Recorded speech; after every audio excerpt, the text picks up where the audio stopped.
জায়গায় জায়গায় চলছে এসআইআর শুনানি প্রক্রিয়া, কিন্তু তার ব্যতিক্রম নয় বারাসাত অঞ্চল।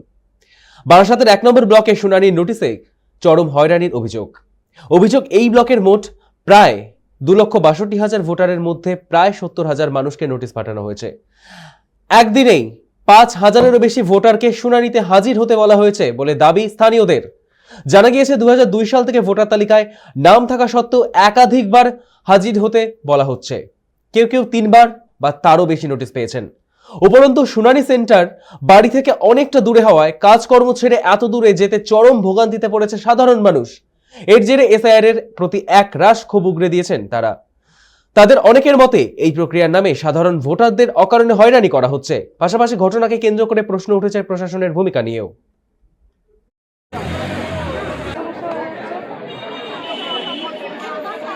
ব্যাপার হচ্ছে যে এই নির্বাচন কমিশনার সাধারণ মানুষকে যেভাবে হয়রানি করছে নোটিশ জারি করে, এরা প্রথমে বিজ্ঞপ্তি জারি করে বলল 2002 সালে যাদের নাম আছে তাদের সবাই অ্যালাউ হয়ে যাবে, কোনো অসুবিধা নেই।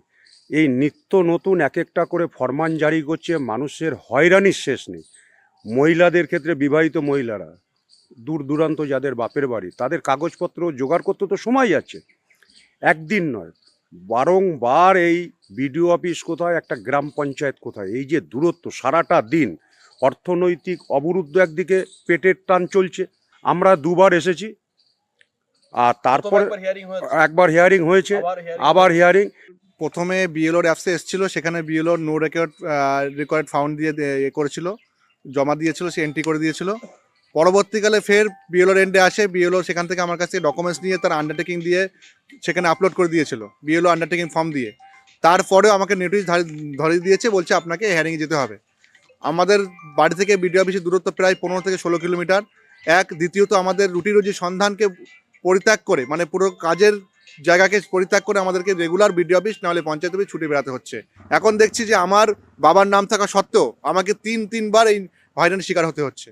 আমাকে হিয়ারিং আসতে হলে একবার দুটো দিয়ে কাজ বন্ধ করে, সমস্ত কাজ থেকে শুরু করে পরীক্ষা বন্ধ করে আসতে হচ্ছে, ইন্টারভিউ বন্ধ করে আসতে হচ্ছে, বিভিন্ন জরুরি কাজ বন্ধ রেখে আমাদেরকে হিয়ারিং ভেন্যুতে এসে হিয়ারিং করতে হচ্ছে। আমার ব্লকে 2,62,000 ভোটার, তার মধ্যে 70 থেকে 72,000 লোককে ডাকা হচ্ছে। এবং আমার ব্লক প্রায় কৃষি অধ্যুষিত এরিয়া। এখানকার মানুষের এবং দিনমজুর, তাদের সেই কাজকাম বাদ দিয়ে অনেক দূর দূরান্ত থেকে তাদের এই যে সময় নষ্ট করে আসা, এবং বিশেষ করে যারা অসুস্থ, যারা বয়োজ্যেষ্ঠ, তাদেরকে তাদের বাড়ির লোকজনেরা ধরে নিয়ে আসতে এবং দীর্ঘক্ষণ লাইনে দাঁড়ানো, এবং যার বয়স 90-95 তাকে এখন প্রমাণ করতে হচ্ছে সেই দেশের নাগরিক কিনা। এবং এই নোটিশ আসার পর সবাই একটা টেনশনই।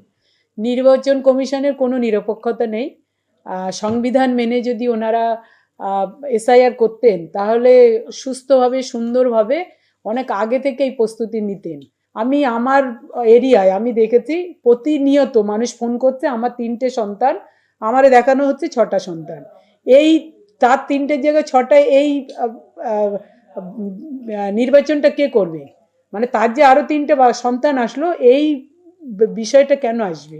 এটা তো নির্বাচন কমিশনের দেখা দরকার। ওনারা বলতে এআই এর জন্য হচ্ছে, এটা না। আমরা বুঝতে পারছি পুরো আমাদেরকে হ্যারাসমেন্ট করতে পাবলিককে, যাতে এই সমস্ত করে ওনারা মানে বিজেপির হাত শক্ত করার জন্যে এবং বিজেপিকে ক্ষমতায় আনার জন্য একদম বিজেপির বি টিম হয়ে কাজ করছে।